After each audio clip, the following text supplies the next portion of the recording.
नमस्कार दोस्तों। तो दोस्तों आज हम इस वीडियो में डिस्कस करने वाले हैं बिहार पुलिस का प्रैक्टिस सेट नंबर 3 जो ज्ञान बिंदु का प्रैक्टिस सेट है। दोस्तों वीडियो को पूरा देखिएगा। अगर आप चैनल पर नए हैं तो सब्सक्राइब कीजिएगा। चलिए शुरू करते हैं आज का सबसे पहला सवाल। तो आज का जो सबसे पहला सवाल है कि निम्न में से किस ग्रंथ में चारों आश्रम का उल्लेख मिलता है। दोस्तों याद रखिएगा कि किस ग्रंथ में, तो जाबालोपनिषद में, याद रखिएगा जाबालोपनिषद में चारों आश्रम का उल्लेख मिलता है। ठीक है, यानी कि 1 का ऑप्शन नंबर सी हो जाएगा। अगला सवाल है दोस्तों कि निम्नलिखित में से कौन सिकंदर के साथ आने वाले लेखकों में से नहीं है। याद रखिएगा कौन नहीं है दोस्तों, तो मेगास्थनीज। ठीक है, याद रखिएगा मेगास्थनीज दोस्तों चंद्रगुप्त मौर्य के शासनकाल में आया था भारत। याद रखिएगा तो निम्नलिखित में से कौन सिकंदर के साथ आने वाले लेखकों में से नहीं है, तो मेगास्थनीज। नियोकस दोस्तों ये है दोस्तों। अरिस्टोबुलस ये भी है दोस्तों। आने सिक्रेटस, याद रखिएगा ये सब क्या है दोस्तों, तो सिकंदर के साथ आने वाला है। और मेगास्थनीज जो है ये सिकंदर के साथ आने वाले लेखकों में से नहीं है। ठीक है, मेगास्थनीज दोस्तों ये चंद्रगुप्त मौर्य के शासनकाल में भारत आया था। याद रखिएगा। अगला दोस्तों 3 नंबर सवाल कि महापुराणों की कुल संख्या कितनी है। दोस्तों याद रखिएगा तो महापुराणों की जो कुल संख्या है वो है दोस्तों, याद रखिएगा कितना है, तो 18। ठीक है, याद रखिएगा उपनिषद कितने हैं दोस्तों, उपनिषद है 108। ठीक है, वेदांग कितने हैं दोस्तों, वेदांग है 6। कौन कौन सा, शिक्षा, कल्प, निरुक्त, छंद और व्याकरण। ठीक है, याद रखिएगा शिक्षा, कल्प, निरुक्त, छंद और व्याकरण जो है टोटल 6 वेदांग है। और वेद कितने होते हैं, 4। कौन कौन सा वेद है, ऋग्वेद, सामवेद, यजुर्वेद, अथर्ववेद। सबसे पुराना वेद ऋग्वेद, सबसे नया वेद अथर्ववेद। ठीक है दोस्तों, याद रखिएगा दोस्तों। ठीक है, चलिए अगला सवाल देखते हैं। अगला सवाल आपके सामने है 4 नंबर सवाल। देखिए 4 नंबर सवाल आपके सामने दोस्तों कि निम्न में से कौन कृषि विभाग से संबंधित है। दोस्तों याद रखिएगा दीवान ए कोही। ठीक है, याद रखिएगा कि दीवान ए कोही जो है ये कृषि विभाग से संबंधित है। याद रखिएगा। ठीक है, अगला है 5 नंबर सवाल कि निम्न में से किस शासक ने आंध्र भोज, अभिनव भोज, आंध्र पितामह की उपाधि धारण किया था। दोस्तों याद रखिए किसने किया था, तो कृष्णदेव राय ने किया था। याद रखिएगा कि किस शासक ने आंध्र भोज, अभिनव भोज, आंध्र पितामह की उपाधि धारण किया था, कृष्णदेव राय। ठीक है, चलिए देखिए दोस्तों याद रखिएगा कि कृष्णदेव राय को विजयनगर का सबसे महानतम शासक माना जाता है। याद रखिएगा कि विजयनगर का सबसे महानतम शासक किसको माना जाता है, कृष्णदेव राय को। ठीक है, अमुक्त मालदा जो पुस्तक है दोस्तों किसका है, ये कृष्णदेव राय का ही है। याद रखिएगा विजयनगर के साम्राज्य का स्थापना किसने किया था, हरिहर एवं बुक्का दो नाम भाई ने 1336 ईस्वी में विजयनगर साम्राज्य का स्थापना किया था। याद रखिएगा। ठीक है, अगला दोस्तों 6 नंबर सवाल कि मुगलों से स्वतंत्र कर्नाटक राज्य की स्थापना किसने किया। दोस्तों याद किसने किया था, तो सादुतुल्ला खान ने किया था। याद रखिएगा सादुतुल्ला खान ने मुगलों से स्वतंत्र कर्नाटक राज्य की स्थापना किया था, सादुतुल्ला खान। ठीक है, चलिए नेक्स्ट देखते हैं। अगला दोस्तों 7 नंबर सवाल। 7 नंबर सवाल आपके सामने है कि तृतीय आंग्ल मैसूर युद्ध के समय गवर्नर जनरल कौन था। याद रखिएगा तो तृतीय आंग्ल मैसूर युद्ध के समय जो गवर्नर जनरल था ये लॉर्ड कॉर्नवालिस था। दोस्तों कौन था, लॉर्ड कॉर्नवालिस था दोस्तों तृतीय आंग्ल मैसूर युद्ध के समय गवर्नर जनरल। याद रखिए दोस्तों। अगर हम लोग बात करते तो लॉर्ड डलहौजी के शासनकाल में ही भारत में प्रथम रेलगाड़ी चलाई गई थी। याद रखिएगा 16 अप्रैल 1853 ईस्वी को मुंबई से थाने के बीच। ठीक है, कितना किलोमीटर, 34 किलोमीटर। याद रखिएगा। ठीक है, कब चलाया गया था, 16 अप्रैल 1853 में लॉर्ड डलहौजी के शासनकाल में मुंबई से थाने के बीच। ठीक है, तो तृतीय आंग्ल मैसूर युद्ध के समय गवर्नर जनरल कौन था, लॉर्ड कॉर्नवालिस। ठीक है, चलिए अगला देखते हैं 8 नंबर सवाल। निम्न में से किस विद्रोह से संबंध भगत जवाहरमल का था, तो कौन सा आंदोलन दोस्तों, याद रखिएगा कूका आंदोलन। ठीक है, याद रखिएगा कि किस विद्रोह से, तो कूका आंदोलन से संबंध था भगत जवाहरमल का, यानी कि ऑप्शन नंबर सी हो जाएगा 8 का। ठीक है, अच्छा मोपला विद्रोह कब हुआ था दोस्तों, याद रखिएगा मोपला विद्रोह 1921 में हुआ था। कहाँ हुआ था, मालाबार के केरल में हुआ था। ठीक है, याद रखिएगा मोपला विद्रोह कहाँ हुआ था, मालाबार के केरल में 1921 में हुआ था मोपला विद्रोह। ठीक है, चलिए नेक्स्ट देखते हैं अगला 9 नंबर सवाल। 9 नंबर सवाल आपके सामने दोस्तों कि 1857 ईस्वी की क्रांति, महाक्रांति का नेतृत्व इलाहाबाद से किसने किया था। दोस्तों इलाहाबाद से किसने किया था, तो लियाकत अली ने किया था। किसने किया था, लियाकत अली ने 1857 की महान क्रांति का नेतृत्व इलाहाबाद से किया था। बेगम हजरत महल दोस्तों याद रखिएगा लखनऊ से किए थे। याद रखिएगा कि लखनऊ से नेतृत्व किसने किया था, बेगम हजरत महल ने किए थे। ठीक है, 1857 क्रांति के समय वायसराय कौन था दोस्तों, याद रखिएगा लॉर्ड कैनिंग था। कौन था, लॉर्ड कैनिंग। ठीक है, चलिए अगला देखते हैं 10 नंबर सवाल। किसने कहा था कि कांग्रेस लड़खड़ाकर गिर रही है, भारत में रहते हुए मेरी इच्छा है कि उसे शांतिपूर्वक मरने में मदद कर सकूं। कौन किसने कहा था दोस्तों? तो ये लॉर्ड कर्जन ने कहा था कि ठीक है, लॉर्ड कर्जन ने क्या कहा था कि कांग्रेस लड़खड़ाकर गिर रही है, भारत में रहते हुए मेरी इच्छा है कि उसे शांतिपूर्वक मरने में मदद कर सकूं। ठीक है, याद रखिएगा। अगर बात करते दोस्तों लॉर्ड कर्जन के बारे में, तो बंगाल विभाजन जो हुआ था वो लॉर्ड कर्जन के शासनकाल में हुआ था। ठीक है, 1905 में जो बंगाल विभाजन हुआ था और 16 अक्टूबर 1905 को बंगाल विभाजन प्रभावी हुआ था दोस्तों, याद रखिएगा। बंकिम चंद्र चटर्जी दोस्तों, याद रखिएगा दोस्तों, राष्ट्रीय अगर बात करते हैं कि राष्ट्रीय गान की रचना किसने किया था दोस्तों? ठीक है, बंकिम चंद्र चटर्जी ने किए थे। डफरिन दोस्तों, डफरिन क्या है दोस्तों? तो डफरिन को क्या कहा जाता है? देखिए दोस्तों, कांग्रेस जो है ये डफरिन के मस्तिष्क का उपज है दोस्तों, याद रखिएगा। कांग्रेस क्या है? ये मस्तिष्क का उपज है डफरिन का। ठीक है, याद रखिएगा। अगला दोस्तों 11 नंबर सवाल। 11 नंबर सवाल आपके सामने है कि बंगाल विभाजन के विरोध में स्वदेशी आंदोलन की घोषणा कब किया गया था? ये 7 अगस्त 1905 को किया गया था, याद रखिएगा। कब किया गया था? 7 अगस्त 1905 को बंगाल विभाजन के विरोध में स्वदेशी आंदोलन की घोषणा किया गया था। बंगाल विभाजन प्रभावी कब हुआ था? तो 16 अक्टूबर 1905 को बंगाल विभाजन प्रभावी हुआ था दोस्तों, याद रखिएगा। बंगाल विभाजन लॉर्ड कर्जन के शासनकाल में हुआ था दोस्तों, याद रखिएगा। बंगाल विभाजन जो रद्द किया गया था, ये रद्द किया गया था 1911 में लॉर्ड हार्डिंग द्वितीय के शासनकाल में। ठीक है, लॉर्ड हार्डिंग द्वितीय शासनकाल में बंगाल विभाजन को रद्द कर दिया गया था। ठीक है, चलिए नेक्स्ट देखते हैं अगला दोस्तों 12 नंबर सवाल। देखिए 12 नंबर सवाल दोस्तों आपके सामने है। 12 नंबर सवाल है कि the last judgement and the fall of man किन की कृतियां हैं दोस्तों? ये किन की है? तो माइकल एंजोले की है, याद रखिएगा। द लास्ट जजमेंट एवं द फॉल ऑफ मैन किन की कृतियां हैं? माइकल एंजोले की। ठीक है, चलिए अगला देखते हैं 13 नंबर सवाल कि असत्य कथन का चयन करें। याद रखिएगा, सबसे पहला दोस्तों इंग्लैंड में गौरवपूर्ण क्रांति 1688 में हुई थी, ये सत्य है दोस्तों। ठीक है, सप्तवर्षीय युद्ध इंग्लैंड एवं फ्रांस के बीच हुआ था, ये भी सही है दोस्तों। गुलाबों का युद्ध इंग्लैंड में हुआ, ये भी सही है। एलिजाबेथ प्रथम का संबंध स्टुअर्ट वंश से था, नहीं दोस्तों, याद रखिएगा। क्या जाएगा? ऑप्शन नंबर डी, यानी कि एलिजाबेथ का जो संबंध है, एलिजाबेथ प्रथम का जो संबंध है ये स्टुअर्ट वंश से नहीं है दोस्तों, यानी कि ऑप्शन नंबर डी हो जाएगा। ठीक है, 13 का ऑप्शन नंबर डी। चलिए अगला सवाल देखते हैं 14 नंबर सवाल। देखिए 14 नंबर सवाल आपके सामने है दोस्तों कि सूर्य से दूरी के अनुसार ग्रहों का कौन सा क्रम सही है दोस्तों? याद रखिएगा, बुध, शुक्र, पृथ्वी, मंगल, ये क्या है दोस्तों? सही हो जाएगा। ठीक है, तो सूर्य से दूरी के अनुसार ग्रहों का जो क्रम है, यानी कि ऑप्शन नंबर 14 के ए सही हो जाएगा। बुध, शुक्र, पृथ्वी, मंगल। याद रखिएगा दोस्तों, बुध का कोई भी उपग्रह नहीं है, ना शुक्र का है, यानी कि 2 ऐसे ग्रह हैं बुध और शुक्र जिसका कोई भी उपग्रह नहीं है। पृथ्वी का एक उपग्रह है दोस्तों, कौन सा है? चंद्रमा। ठीक है, मंगल के 2 उपग्रह कौन कौन सा? फोबोस और डिमोस। ठीक है, याद रखिएगा। बुध दोस्तों क्षेत्रफल, बुध सबसे छोटा ग्रह है। सबसे बड़ा ग्रह कौन सा दोस्तों? बृहस्पति। शुक्र को क्या कहा जाता है? गर्म ग्रह कहा जाता है। पृथ्वी का भोर का तारा, सांझ का तारा। ठीक है, याद रखिएगा। पृथ्वी को क्या कहा जाता है दोस्तों? नीला ग्रह कहा जाता है। मंगल को लाल ग्रह कहा जाता है, याद रखिएगा। शुक्र को गर्म ग्रह कहा जाता है। ठीक है दोस्तों, ये सब आपको ध्यान रखना है। अगला है दोस्तों आपके सामने 15 नंबर सवाल कि असत्य मीरान का चयन करें। इधर महाद्वीप है दोस्तों, इधर पर्वत चोटी है। ठीक है, याद रखिएगा। यानी उत्तरी अमेरिका में कौन सा पर्वत चोटी है? तो माउंट मैंकाले है दोस्तों, याद रखिएगा। दक्षिण अमेरिका में कौन सा है दोस्तों? तो ओजस डेल सलाडो, ये सही है। ऑस्ट्रेलिया कौन सा दोस्तों? तो माउंट कोस्युस्को। यूरोप में माउंट किलिमंजारो, गलत है दोस्तों। माउंट किलिमंजारो दोस्तों ये अफ्रीका में है। कहाँ दोस्तों? अफ्रीका में है, याद रखिएगा। माउंट किलिमंजारो जो है किस महाद्वीप में है? तो ये अफ्रीका महाद्वीप में है। ठीक है, याद रखिएगा। यानी कि ऑप्शन नंबर डी हो जाएगा, ये असत्य है। ठीक है, यूरोप में नहीं होगा। माउंट किलिमंजारो जो महाद्वीप, माउंट किलिमंजारो जो पर्वत चोटी है, ये किस महाद्वीप में है? तो अफ्रीका महाद्वीप में है। ठीक है, चलिए अगला देखते हैं 16 नंबर सवाल।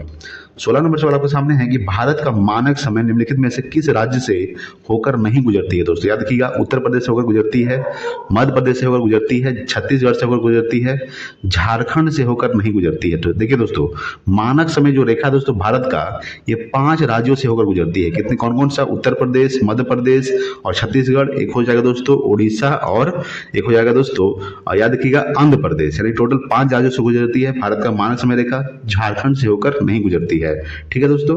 अगला दोस्तों 17 नंबर सवाल कि निम्न में से कौन सा राज्य नेपाल के साथ सीमा साझा नहीं बनाता है दोस्तों? याद रखिएगा, उत्तराखंड सीमा साझा करता है, उत्तर प्रदेश भी सीमा साझा करता है, पश्चिम बंगाल करता है दोस्तों। याद रखिएगा, असम जो है ये नेपाल के साथ सीमा साझा नहीं करता है। नेपाल की राजधानी क्या है दोस्तों?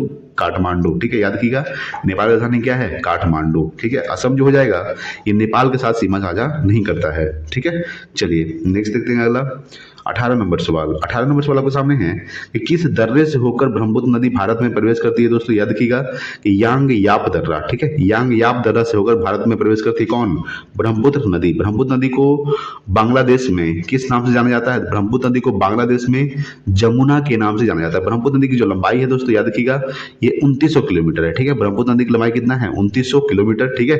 सबसे पहले अगर हम बात करेंगे ब्रह्मपुत्र नदी कहाँ से निकलती है, तिब्बत के मानसरोवर झील के चेमियंग डोंग से निकलती है ब्रह्मपुत्र नदी। सबसे पहले ब्रह्मपुत्र नदी तिब्बत में ब्रह्मपुत्र नदी को सांगपो के नाम से जाना जाता है। याद रखिए, किस नाम जाना जाता है?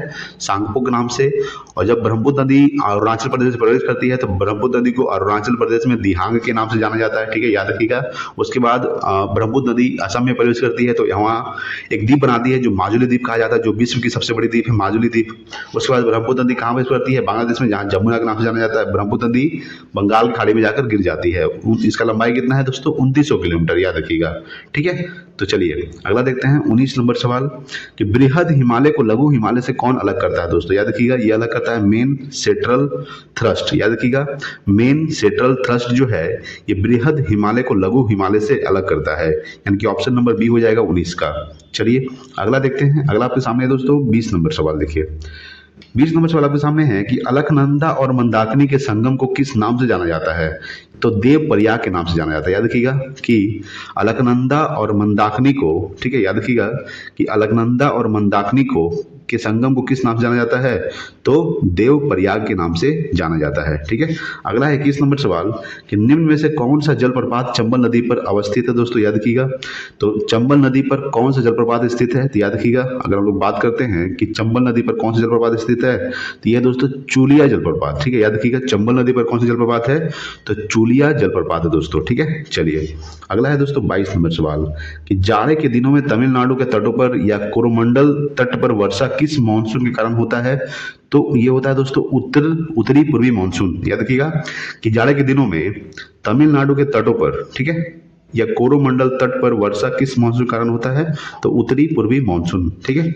अगला दोस्तों आपके सामने 23 नंबर सवाल देखेंगे हम लोग। देखिए 23 नंबर सवाल है दोस्तों कि सर्वाधिक लिंगानुपात वाले राज्यों का कौन सा क्रम सही है? केरल, तमिलनाडु, आंध्र प्रदेश और मणिपुर, यही हो जाएगा दोस्तों, ऑप्शन नंबर यही सही है, ठीक है। याद रखिएगा कि सर्वाधिक लिंगानुपात वाले राज्यों का कौन सा क्रम सही है? केरल, तमिलनाडु, आंध्र प्रदेश और मिजोरम, मणिपुर, ठीक है।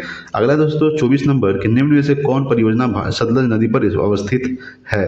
याद रखिएगा दोस्तों, कौन सा परियोजना जो सतलज नदी पर अवस्थित है, ठीक है। याद रखिएगा ये सरहिंद नहर परियोजना, यानी कि ऑप्शन नंबर ए हो जाएगा 24 का। सरहिंद नहर परियोजना है दोस्तों, ये सतलज नदी पर स्थित है, ठीक है, याद रखिएगा। तुलबुल परियोजना दोस्तों ये किस नदी पर स्थित है? तो झेलम नदी पर स्थित है तुलबुल परियोजना, ठीक है, याद रखिएगा। दुलहस्ती परियोजना दोस्तों चिनाव नदी पर स्थित है, ठीक है, याद रखिएगा, ठीक है। 24 का ऑप्शन नंबर ए हो जाएगा।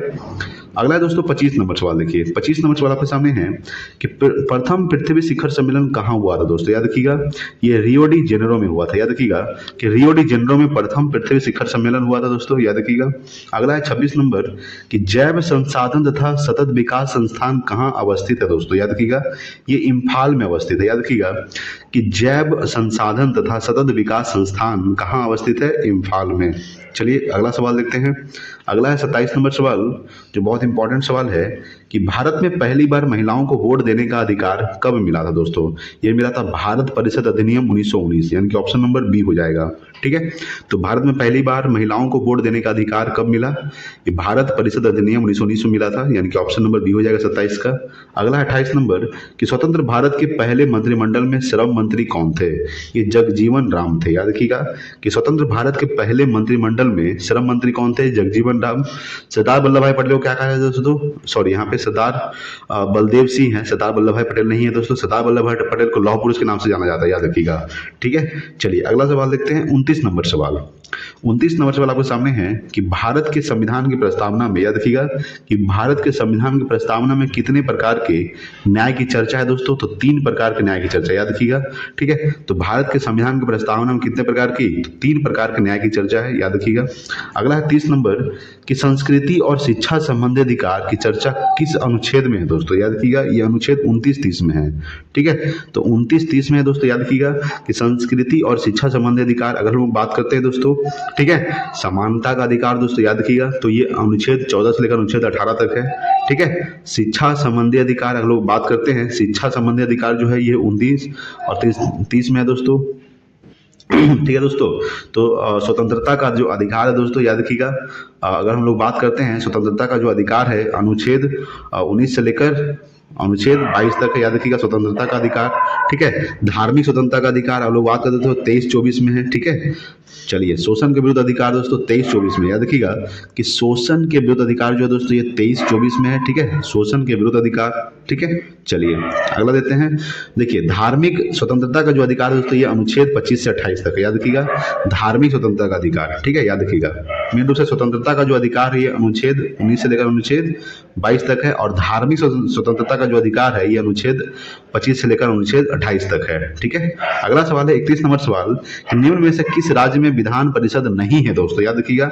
तो महाराष्ट्र में विधान परिषद है, बिहार में भी है दोस्तों, और आंध्र प्रदेश में भी है, तमिलनाडु में नहीं है दोस्तों, याद रखिएगा कि तमिलनाडु राज्य में विधान परिषद नहीं है। ठीक है। चलिए नेक्स्ट देखते हैं अगला 32 नंबर सवाल। देखिए 32 नंबर सवाल आपके सामने है कि सर्वोच्च न्यायालय के न्यायाधीशों की नियुक्ति किस अनुच्छेद के तहत किया जाता है दोस्तों, याद रखिएगा अनुच्छेद 124 के तहत किया जाता है। याद रखिएगा कि सर्वोच्च न्यायालय के न्यायाधीशों की जो नियुक्ति है ये अनुच्छेद 124 के तहत किया जाता है।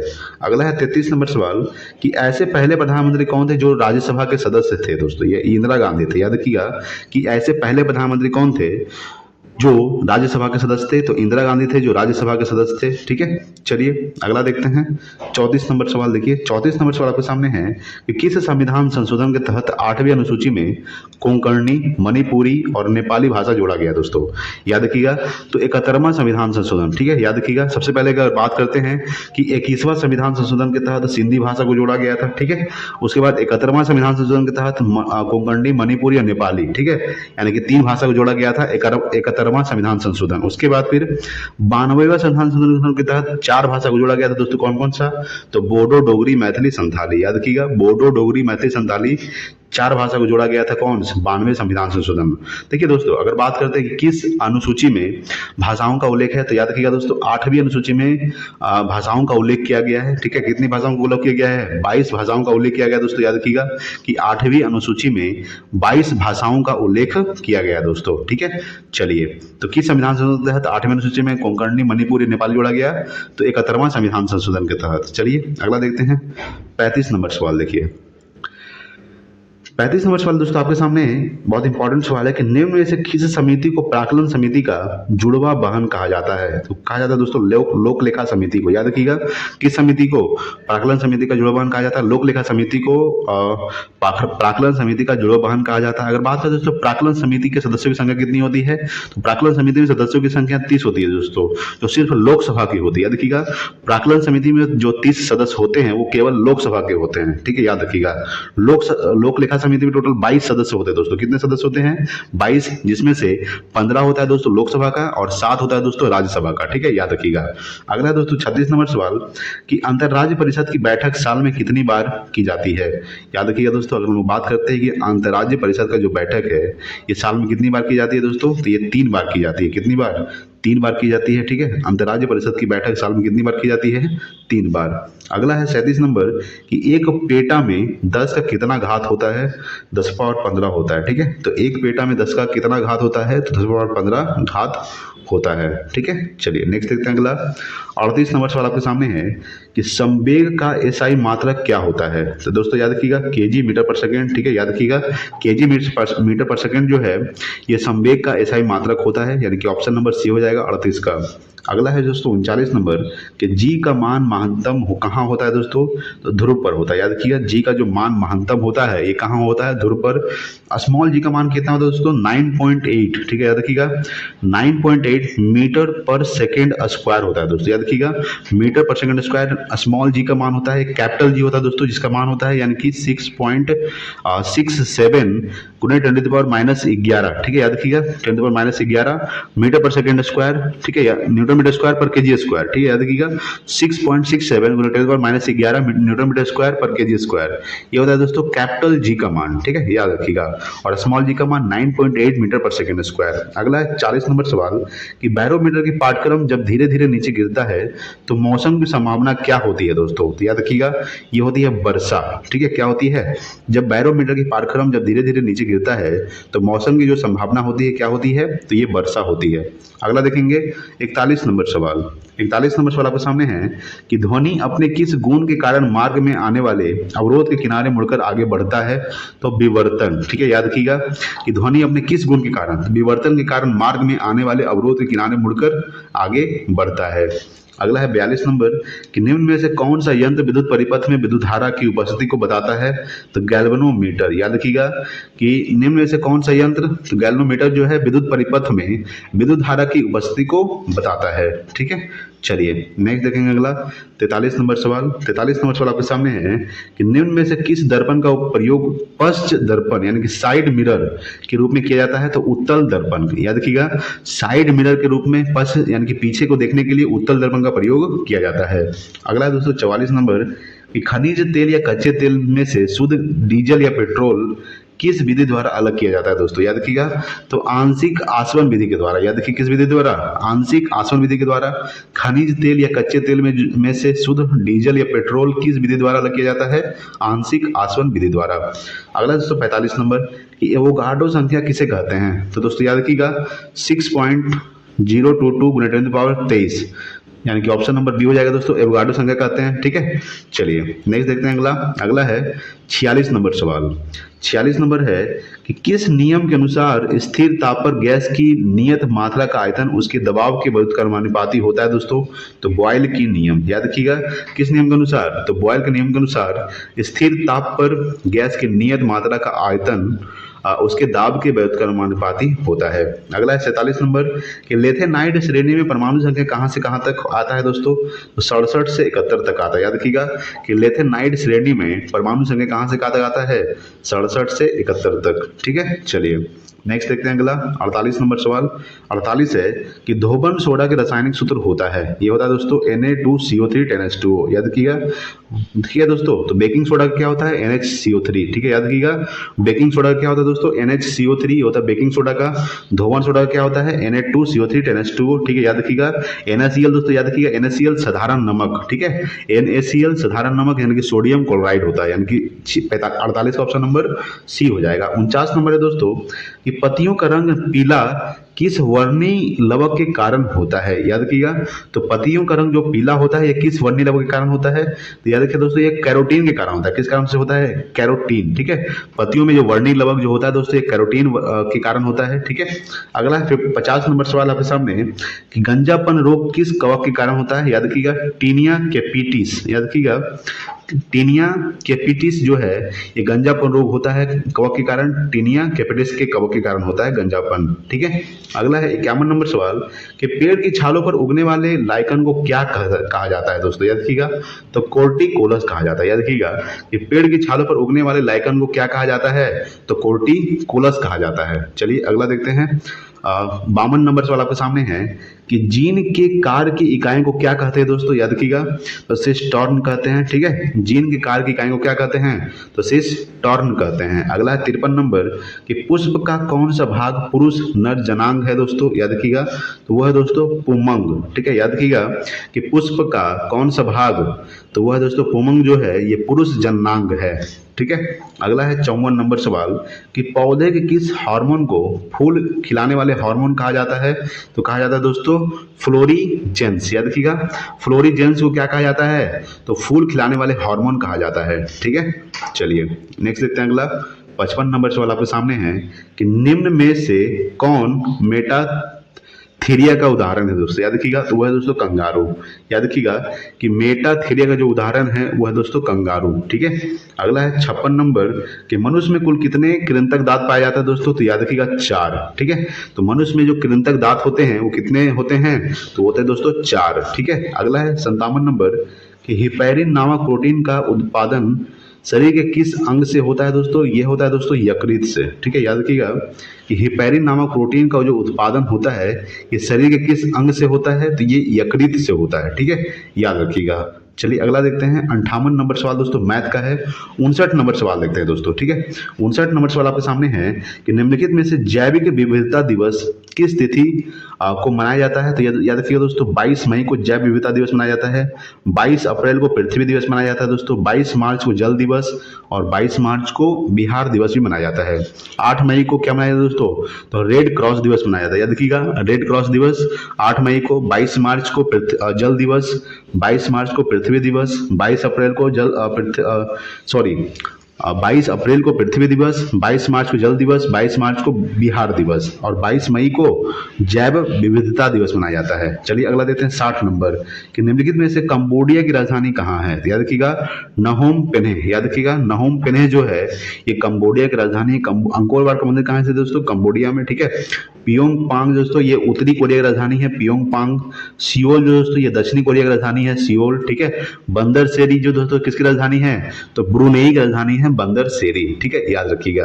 अगला दोस्तों आपके सामने 61 नंबर सवाल है कि इटली और ईरान के सरकारी दस्तावेज का प्रकाशन किस बुक में किया गया है दोस्तों? तो ये ग्रीन बुक में किया गया। याद रखिएगा कि इटली और ईरान की जो सरकारी दस्तावेज का जो प्रकाशन है ये किस बुक में किया गया है? ग्रीन बुक में किया गया। इटली की राजधानी क्या है दोस्तों? रोम, और रोम जो है टाइबर नदी किनारे स्थित है। ईरान की राजधानी क्या है दोस्तों? तेहरान। ठीक है, याद रखिएगा।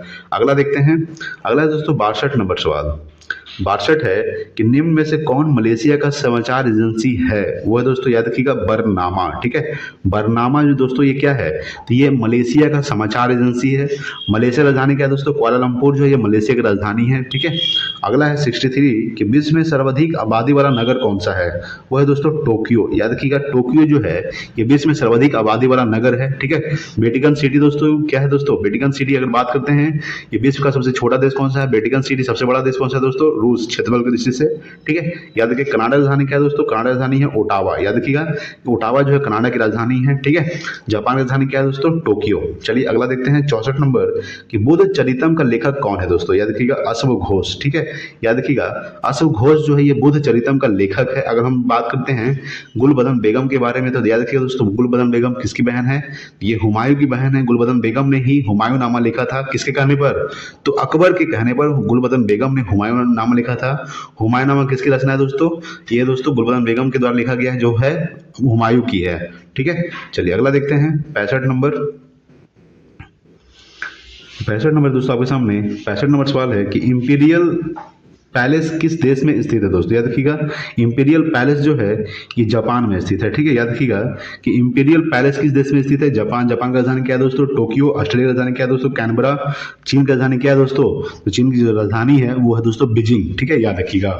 अगला दोस्तों 66 नंबर कि निम्नलिखित में भारत का राष्ट्रीय चिन्ह क्या है? ये दोस्तों अशोक स्तंभ। ठीक है, याद रखिएगा कि अशोक स्तंभ जो है ये भारत का राष्ट्रीय चिन्ह है। ठीक है, अगला है 67 नंबर कि केंद्रीय सड़क अनुसंधान संस्थान कहाँ स्थित है? ये नई दिल्ली में स्थित है। याद रखिएगा कि केंद्रीय सड़क अनुसंधान संस्थान स्थित है नई दिल्ली में। अगला देखेंगे 68 नंबर। 68 नंबर है कि भारतीय पुरातत्व सर्वेक्षण संस्थान की स्थापना किस वर्ष किया गया था? याद रखिएगा ये 1861 ईस्वी में किया गया था। ठीक है, 1861 ईस्वी में भारतीय पुरातत्व सर्वेक्षण संस्थान की स्थापना किया गया था। ठीक है, चलिए अगला देखते हैं 69 नंबर सवाल है कि आंध्र केसरी के उपनाम से किससे जाना जाता है दोस्तों? तो टी प्रकाशम को। ठीक है, याद रखिएगा टी प्रकाशम को आंध्र केसरी के उपनाम से जाना जाता है। ठीक है, अगला देखते हैं 70 नंबर सवाल। देखिए 70 नंबर सवाल आपके सामने है। 70 नंबर जो सवाल है उसको बहुत इंपॉर्टेंट है। सवाल है कि ऊषा थोराट समिति का संबंध किससे है दोस्तों? ये देश के सभी गांवों में वित्तीय सेवाएं उपलब्ध कराने के उद्देश्य से। याद रखिएगा यानी कि ऑप्शन नंबर ए ही हो जाएगा कि ऊषा थोराट समिति का जो संबंध है वो है देश के सभी गांवों में वित्तीय सेवाएं उपलब्ध कराने के उद्देश्य से। ठीक है, चलिए अगला देखते हैं 71 नंबर सवाल। देखिए 71 नंबर सवाल है कि भारत की राष्ट्रीय आय और प्रति व्यक्ति आय की गणना का प्रथम प्रयास दादा भाई नौरोजी ने वर्ष 1867-68 में किया था। प्रति व्यक्ति आय कितना रुपया था? वो है दोस्तों 20 रुपया था। कितना रुपया था? 20 रुपया। अगला है 72 नंबर कि राष्ट्रीय आय लेखांकन का जन्मदाता किसे माना जाता है दोस्तों?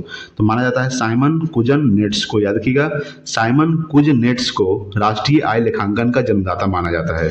ठीक है। चलिए अगला देखते हैं, 73 नंबर सवाल आपके सामने है कि क्षेत्रीय ग्रामीण बैंक की स्थापना कब हुआ था दोस्तों, याद रखिएगा। अगर हम लोग बात करते हैं कि क्षेत्रीय ग्रामीण बैंक का जो स्थापना हुआ था ये 1973 में हुआ था। कब हुआ था? 1973 में। तो क्षेत्रीय ग्रामीण बैंक की स्थापना हुआ था 1973 में, ठीक है। अगला है 74 नंबर कि पहली बार राज्य अर्थव्यवस्था सिद्धांत निम्नलिखित में से कौन दिया था दोस्तों, ये कार्ल मार्क्स ने दिया था। किसने दिया था? तो कार्ल मार्क्स ने पहली बार राज्य व्यवस्था अर्थव्यवस्था सिद्धांत दिए थे, कार्ल मार्क्स ने दिया था, ठीक है।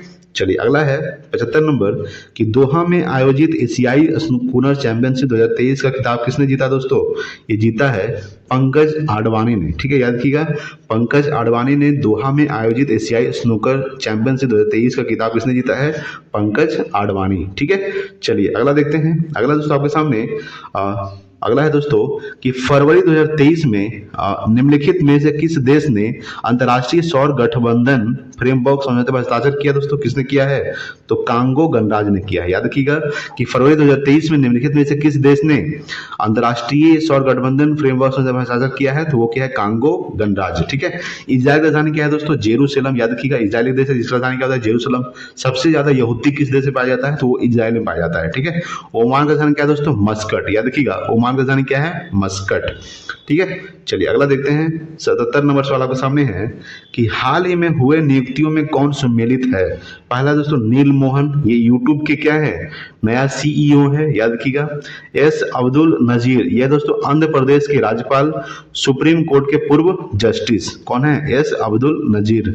बीवी आर सुब्रमण्यम कौन है दोस्तों? नीति आयोग के सीईओ है, ठीक है। यानी कि ऑप्शन नंबर डी उपयुक्त सभी सही होगा दोस्तों। क्या होगा?